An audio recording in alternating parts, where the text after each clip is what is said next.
Look, stories move so fast on the internet that someone who goes viral today could be completely forgotten about in just like 3 days. So today on the show, we want to talk about a new podcast about what happens to the internet's main characters after the public moves on.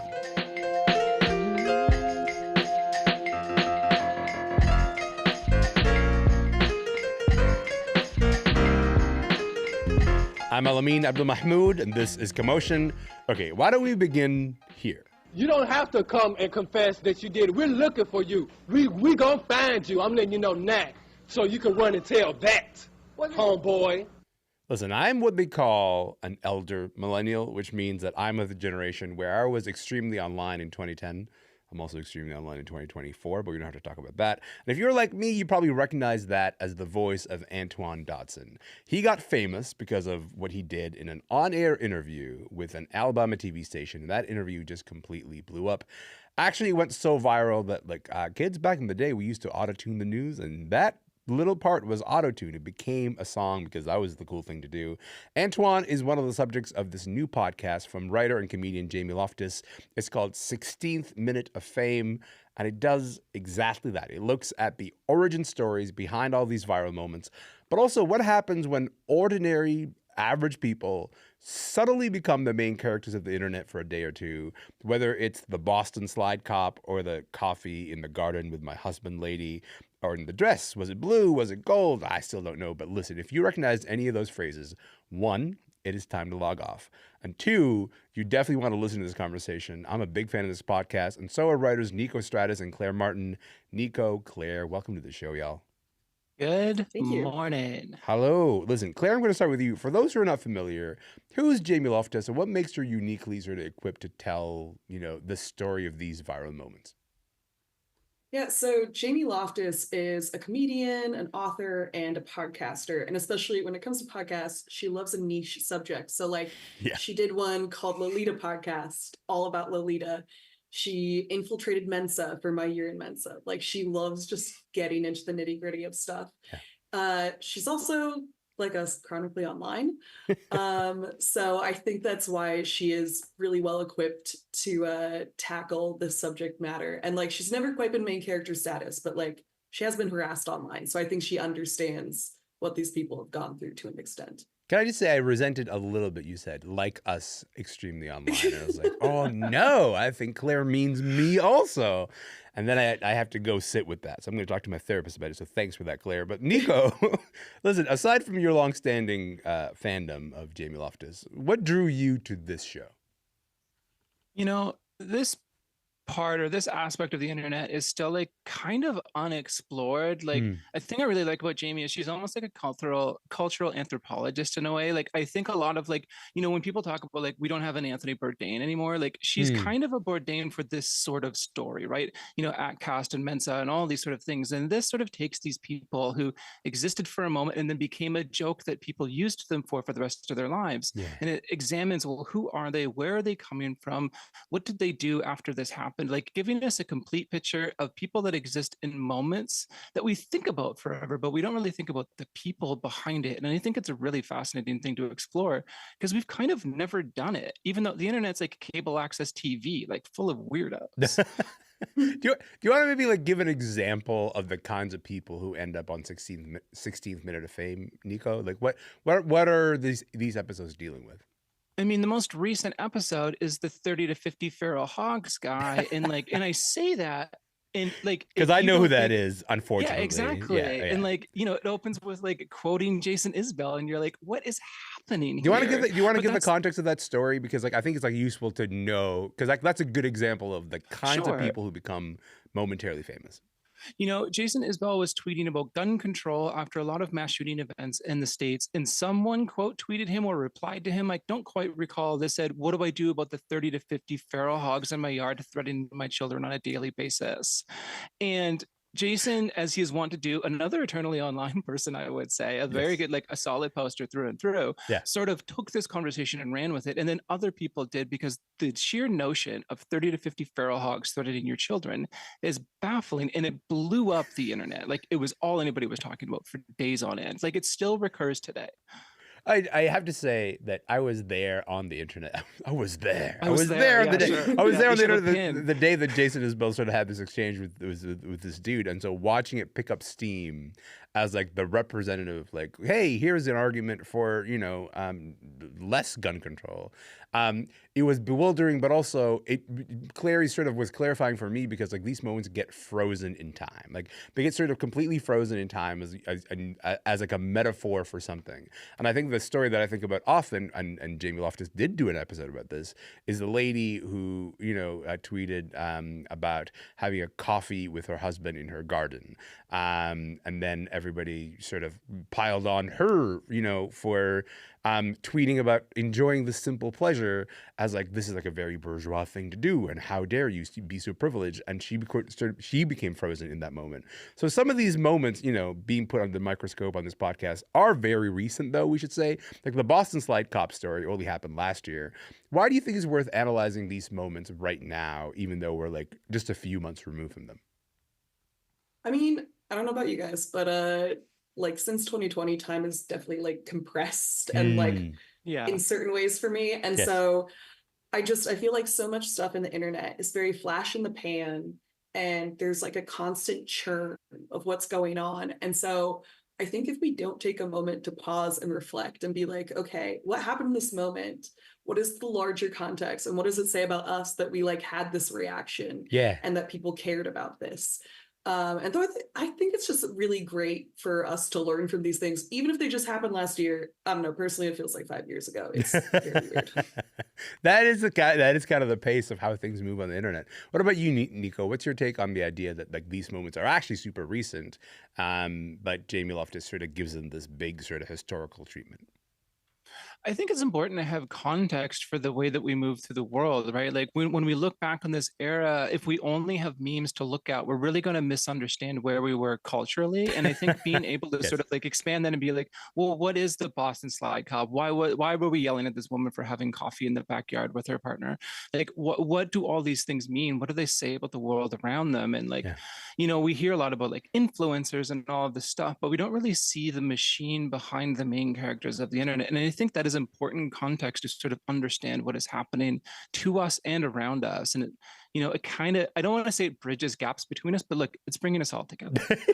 It certainly has brought us three together. But I do think you're exactly right. I think like there is what Jamie Loftus is doing with this podcast, sort of subtly, but then also at the end of each episode, like not particularly subtly, is like elevating them from meme to text, right? Like elevating them from like, oh, that was just a silly moment that everyone remembers on the internet to, no, this was actually a rich cultural text that tells us a lot about who we are. This is a type of mirror that we can look at. Claire, what makes this podcast more than an exercise in nostalgia, you think? I mean, it is really, it's like Niko said, like, Jamie's looking at the larger context. Sure. And so like one episode where that happened was the Black TikTok strike of 2021. And so there were hundreds of dancers on the platform who protested who boycotted because their dances were being co-opted by white influencers who were then actually receiving money and credit for it that these Black creators deserved. But I love that Jamie brings on, I believe her name's Meredith Broussard, who's an NYU professor, and she connects it back to, early Black and white photography, early color photography, and how all of these technologies have a very, racist background that then feeds into present day techno-chauvinism. So it's not just like, oh my gosh, what a great meme. It's like, well, also, sorry, that was not a meme. That was a boycott. But it really, I feel like it's educational while also tying it to stuff that we really care about. And actually, like one of the consequences of that strike that I remember is that like TikTok, there sort of began a TikTok convention of crediting the dance creator just like in the caption of your post, right? Like because before that, TikTok was like, oh, we're all doing the same dance, let's just keep doing the same dance, and that's a lot of fun for everybody. And then because of that protest, you sort of began to see some of the major TikTok accounts begin to be a bit more diligent about crediting, the origin points of those dances, saying, as far as I can tell, this person originated this new dance, and that's why, I find myself doing it. Niko, when you look at the episodes that have been out so far, which episode has resonated with you the most, would you say? I mean, I was immediately gripped with the opening is sort of a 2-part episode about that bed intruder story from 2010, I believe it was. The hide your kids, hide your wife. Yes. Yeah, that that was sort of that. I don't want to be like that's a vintage meme, but like it's so like that was referenced in the Unbreakable Kimmy Schmidt opening, which feels like I'm like telling you about what rocks used to look like by referencing a show from 6 years Grandma, ago. let's get you to bed. Absolutely. Yeah, exactly. Yeah. Let's get you back to bed. Yeah. But like, it really, I was going into it being like, haha, this is going to be funny. And I was really struck with how much storytelling there was, how much of a world there was that I was ignoring because I knew the meme, but I didn't know the people. I wasn't sort of considering the heart behind it as much as I should have. And that really gripped me. And it was when I started telling other people like, hey, you should listen to this show because I think that you will look at it and you will think it is funny. And then you will get in on the auspices of that. And look, Jamie's very charming and very funny, but also it takes time to tell a story and to talk things through and to talk to people and give context, like Claire was saying. And that really grabbed me of like, okay, this is what we're doing. Like, I think that first episode is such a thesis for this is the goal here. And this is where we're going to go. I knew the meme, but I didn't know the people. I think it's like a really good way to put it, a good way to sort of do a distillation of this. As you said that, I found myself like waiting for a Bean Dad episode, and like also saying the phrase Bean Dad makes the two of you go, oh, I recognize what that is. And it makes people who are listening to this go, these people are nuts and they should probably spend some time outside. But, Bean Dad went viral for not opening a can of beans for his daughter and saying, here's a can opener, you figure it out. And then it went viral being like, this is an example of bad parenting or this example of trolling. And that becomes like, again, fossilized as an entry point to how we think about parenting now. Claire, what's been your biggest takeaway of listening to this podcast so far? Okay, well, actually, just a sec. Back to Bean Dad for one moment. Get it. I interviewed Jamie Loftus for Pace Magazine, and she was saying that is an episode that she inevitably will have to do. Yeah. But that she's really dreading. And I kind of understand her dread around it. Oh, man. So the Bean Dad episode is eventually going to come. It's eventually going to happen, but she's like, I'll have to talk to my therapist about this, which I totally get. I kind of understand the mental block around Bean Dad. Bean Dad is more complicated than the other memes. Yes, I get that too. Yeah. But no, my biggest takeaway so far, I really love that Jamie, in the introduction and then particularly in the dress episode, she talks about 2015 being a turning point in the internet. And I know I personally noticed it, but I hadn't distilled it down to a particular year. But she talks about the business decisions made that year, the political decisions. You start off with the fun, fluffy meme of the dress, which, of course, if you listen to the episode, the reality behind it is darker than that. The husband involved was accused of domestic abuse. But then you end the year out with the increased heat on the presidential race, the 2016 presidential race in the US. And your time's more monetized and everything. I know personally, I feel just way more entrenched in the internet than ever. And so I think that's been my biggest takeaway is that 1 year, being a real tipping point. And then also on a personal level, I think Jamie very much emphasizes the people behind the meme. I really appreciate how you put it there because I think that's the work of historians, right? That's like historians sort of tell you the pivot points of when something shifted in the culture so that we sort of head in a different direction. The idea that it could be distilled to that kind of information is really useful for me to think about because I think anyone listening to this conversation will go, those three people, they should put down their phone and maybe, I don't know, go touch grass. But you know what? That's between us and not for anybody else to judge. Niko, I'll give you last word on this. How has this podcast made you think about your own online behavior, you think? I mean, in a lot of ways, it reminds me that I'm in my 40s and I don't need to be here anymore. I mean, I do. I see that. Part of my job is being I'm a writer. We all sort of have to exist online in a certain degree because that's how we sort of part of how we make a living as creatives. But it does remind me when somebody is getting flamed up, when someone's the main character, there's a real person there, and like I have to try to hold myself back and think like, we'll pause and think this through. Does this person need this? Are you adding to anything? What is the heart behind this? Where is the story maybe coming from? And it is sort of making me rethink my behavior. It's forcing me to slow down a little bit, which is a lesson I always have to remind myself. And it's making me think broader, which is a thing I tend to do. But then look, when a good like flame war happens on the internet, which like, look, I'm 42, I say flame war, like I should go to bed. But like, it does sort of make me think about these things beyond the 15 seconds it feels good to have a really good joke about a thing. I think that is a lesson for all of us as we exist on the internet, particularly people who have been extremely online for the last 10 years or so, because there is this like sort of online language of, oh, we just consume the internet main character and then move on. And Jamie Loftus's podcast is an invitation to go, maybe don't do that. Maybe it's a little bit bigger than that. And I appreciate that reminder. And I appreciate both of you being here. Thank you for your time, Claire and Niko. Appreciate it. Oh, thanks so much for having us. Thank you so much. Of course. We'll meet back here when Bean Dad episode comes out. All right? See you then. Oh, for sure. All right. Niko Stratis is a culture writer based in Toronto, and Clare Martin is an assistant comedy editor at Pace Magazine. She was in Dublin, Ireland. They were speaking about the new podcast, 16th Minute of Fame.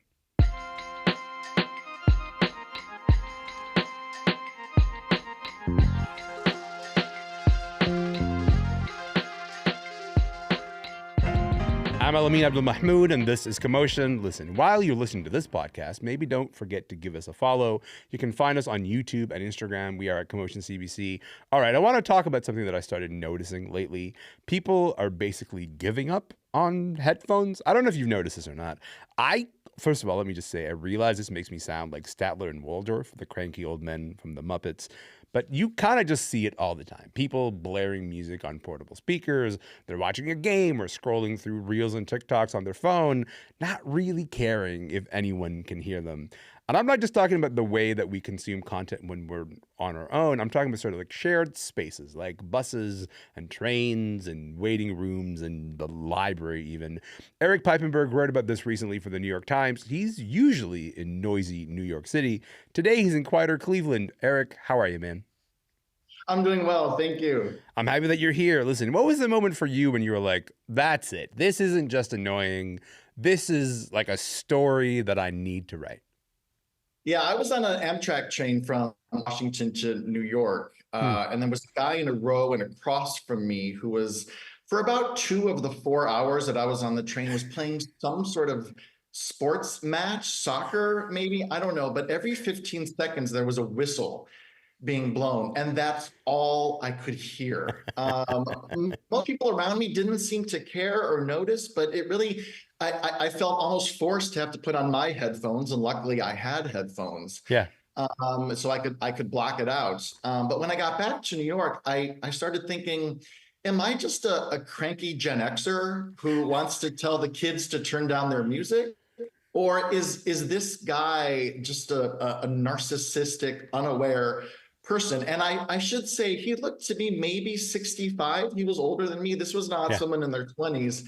And I thought, what kind of person would do that? Because I would never in a million years think that it would be okay to sit on a train car and just play whatever's on my phone. So I pitched the story to my editor, and he said, yeah, let's dig into this. You talk about a lot of different reasons why this is happening, but I want to start with something that you describe as norm erosion. What is that all about? Can you explain that idea?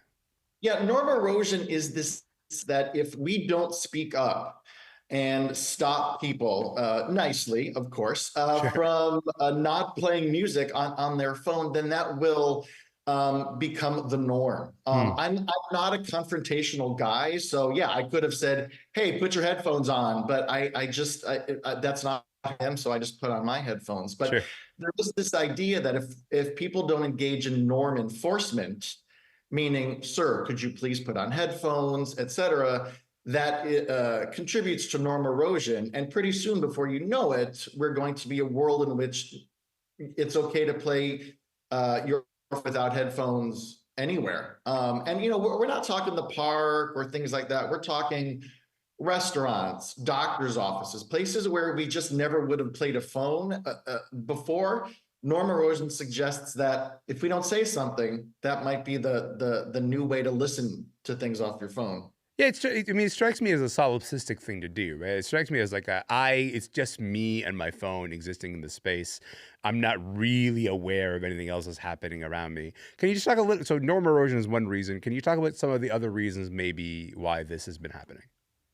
Yeah, well, I think there's two other reasons. One, is it me? I sort of asked myself, well, maybe am I just really sensitive to the noise? And it turns out there is a sensory disorder named misophonia, which is a very acute sensitivity to everyday sounds, not honking or jackhammers, but just things like eating popcorn, slurping drinks, sucking on hard candies, that kind of thing. So I sort of looked at that a little bit. Maybe it's something in me, but I think there's also another way to look at this, and maybe that is we're just becoming a much more selfish society and culture. And I have to say that the first story in my article is about an American who went to a cafe in Montreal, and there was a family who sat next to them and was playing something on their tablet out loud, and she assumed that because she was in Canada, that no one would pull out a gun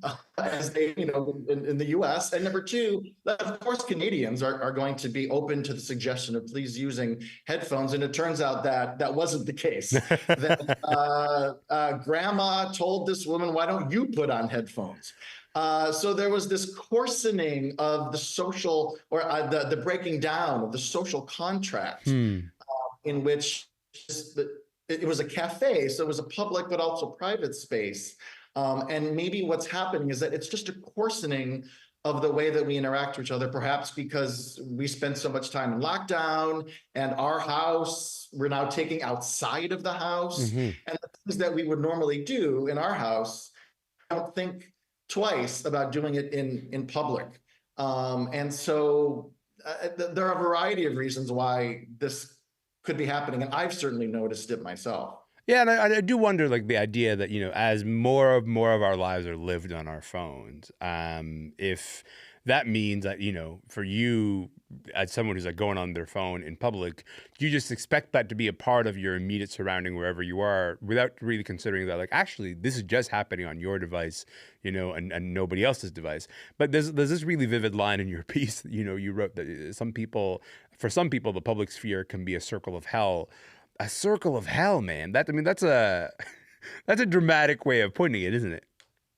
No, that's true. There are some people with more severe cases of misophonia who have just stopped going to the theater because the sound of someone eating popcorn is so debilitating that they can't be there. And so if you are in public and you are hearing these sounds, that can be very hellish. Now, I have to say, on that Amtrak train, it wasn't quite hellish for me, and I had headphones, but for some people, it really can be almost impossible to share space when someone is just blaring noise from their phone, which, look, back in the day, there were boom boxes. I'm old enough to remember boom boxes on the subway and in public, but that's different. This is a device in your hand. I was going to ask you about that, actually. Do you differentiate between like boom boxes or like people who are playing music in public, or is it just kind of like this, somebody's trying to watch a soccer game while, like you're on the train?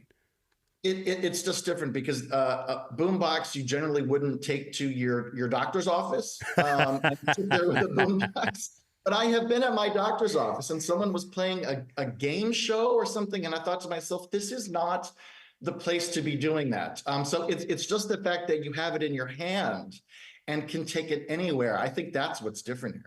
Would it ever occur to you now to say something now in public? Are you the kind of person who's like, you know what, I gotta say something here? It kind of depends who the person is. Sure. If I don't want to fear for my safety or anything like that, because you really never know how someone might react. But there are some cases that I might. I will say this: I have no problem shushing people at a Broadway musical, for example, because that's a place where I'll have backup. People around me will be like, yeah, turn that off. This is a Broadway show. This is not the place to talk or eat or anything like that. So I shush people at Broadway shows all the time. Sure. In public, you kind of have to, it's case by case. Yeah, that makes a lot of sense to me. Erik, I really appreciate your time. I appreciate you being here. I hope the world gets a little quieter for you. Thank you so much for joining us today. Thank you, man. Thank you. I appreciate it. Of course, Erik Piepenburg is a writer with the New York Times. You can read his article, Living Out Loud, Headphones Nowhere to be Found, online at the New York Times.